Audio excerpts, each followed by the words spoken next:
حضور اکرم صلی اللہ تعالی علیہ وسلم شب معراج میں بیت المقدس کی طرف جاتے ہوئے مصر کے قریب ایک مقام سے گزرے تو انہیں نہایت ہی اعلیٰ اور زبردست خوشبو آنے لگی۔ آپ صلی اللہ تعالی علیہ وسلم نے حضرت جبریل علیہ السلام سے پوچھا کہ یہ خوشبو کیسی ہے؟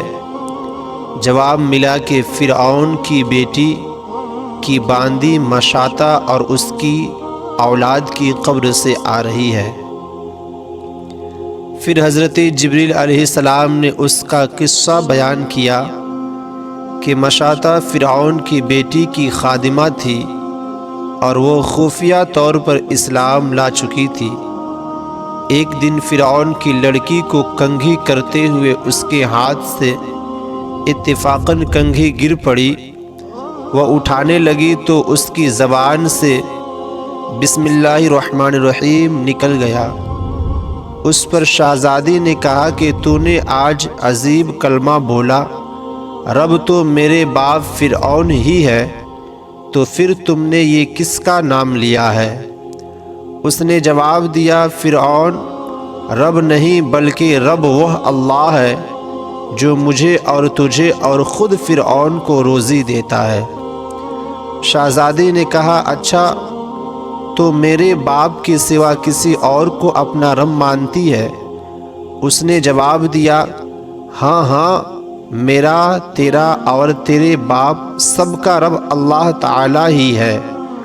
شہزادی نے اپنے باپ سے کہلوایا، وہ سخت غضبناک ہوا اور اسی وقت اس پر دربار پر بلاوا بھیجا اور کہا، کیا تو میرے سوا کسی اور کو اپنا رب مانتی ہے؟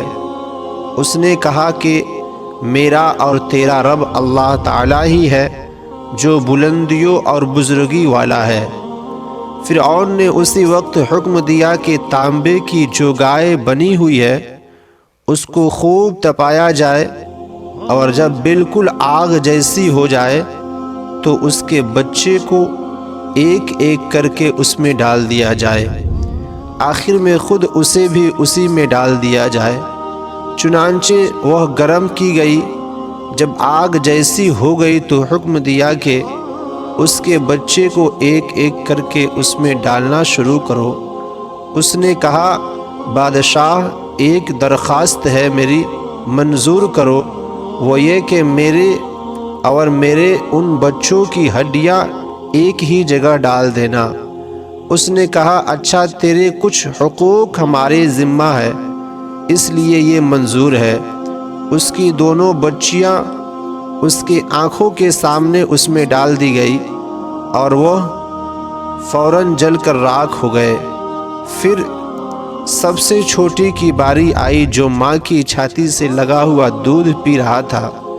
فرعون کے سپاہیوں نے اسے گھسیٹا تو اس نیک بندی کی آنکھوں تلے اندھیرا چھا گیا۔ اللہ تعالیٰ نے اس بچے کو اسی وقت زبان دے دی اور اس نے بآواز بلند کہا، اماں جان افسوس نہ کر، اماں جان ذرا بھی پس و پیش نہ کرو، حق پر جان ہی دینا ہی سب سے بڑی نیکی ہے۔ چنانچہ انہیں صبر آ گیا، اس بچے کو بھی آگ میں ڈال دیا گیا اور آخر میں ان کی ماں کو بھی اسی آگ میں جلا کر مار دیا۔ یہ خوشبو کی مہک اسی کے جنتی محل سے آ رہی